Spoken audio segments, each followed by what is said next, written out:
I mean, here it is the natural instinct, and here is control. You are to combine the two in harmony.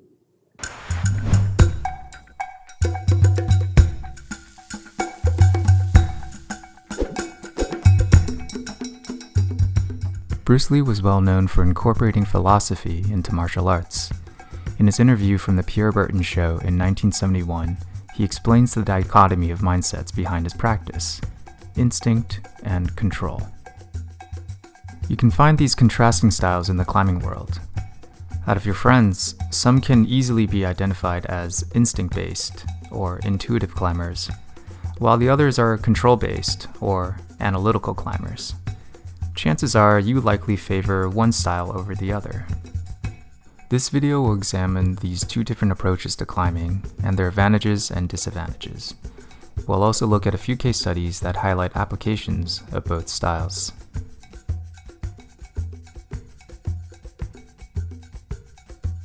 Instinct can be thought of as your gut feeling. It's the first reaction of what to do. Instinct-based climbers typically choose a solution that plays to their strengths or makes them feel the most comfortable. Advantages of instinct include quick decision-making, which often results in less energy wasted thinking, and sometimes you pick the shortest path, or the path of least resistance. Disadvantages of instinct are that it's high in risk. Sometimes you make a bad decision quickly. It's short-sighted. We don't plan too far ahead or look at the bigger picture. And instinctive climbers stick to doing what they're good at, which means their skill set never gets expanded. Control is the analytical side. This involves thinking several steps ahead and considering the route setter's intention.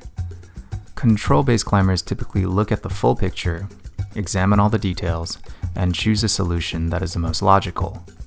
They prefer to follow the rules, avoiding movements that feel forced or unnatural. Advantages of control.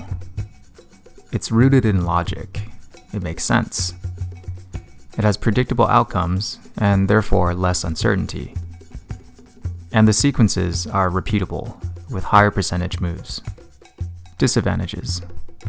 When in the moment, it can take too long to make a decision. You get paralysis by analysis. And energy is wasted just hanging out trying to decide.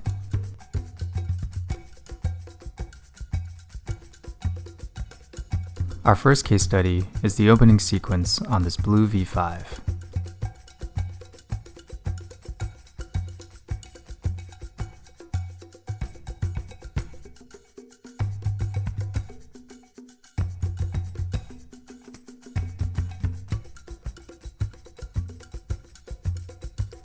The first handhold naturally fits the left hand, so I'll move it there. The next upward hold is a bit far away, but looks pretty good. I have 2 good footholds for my base and 2 good hands. I'm gonna jump for it.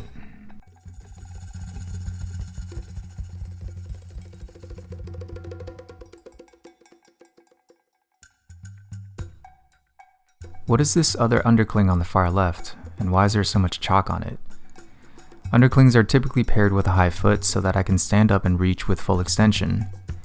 The undercling is for the left hand, so that means I need to gasstone the first hold with my right hand. A bit unnatural, but sets me up for the next move. Once I'm in the undercling position, I'll probably need to set my right hip in to maximize my reach.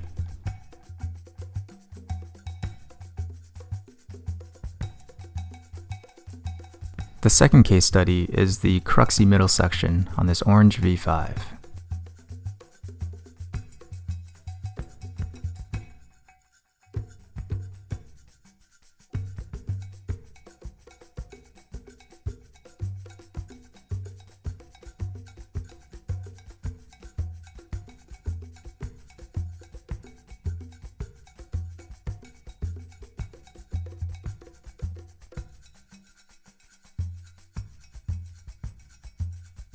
Well, these holds suck. There's chalk on the top left of the ear, so I'll put my hand there. Now I have to use this as a side pull. Where can I counter pressure with a foot? Oh, there's a foothold all the way out there. I'll crank hard on the left hand to set the foot. Now I can fully utilize the left hand as a side pole and reach those holds outright.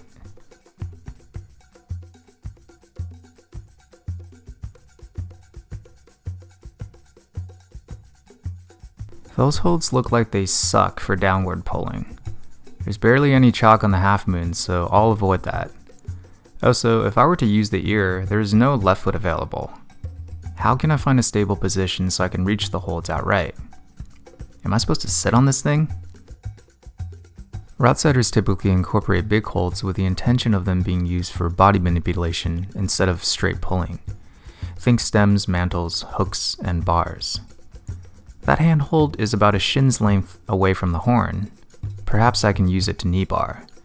With it, I can hold my body in a stable position to where I can reach for the holds outright without too much pulling assistance.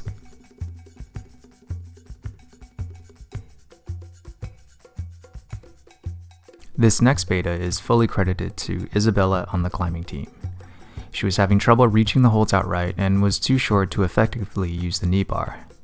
So she came up with something genius, a figure 4 on the horn to naturally reposition on top of it.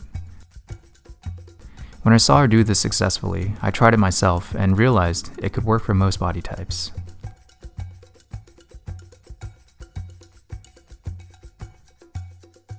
If you have one to the extreme, you will be very unscientific. If you have another to the extreme, you become all of a sudden a mechanical man. Whether your style of climbing is based on instinct or control, it would greatly benefit you to practice both methods. Each way has its pros and cons and can be applied in different scenarios.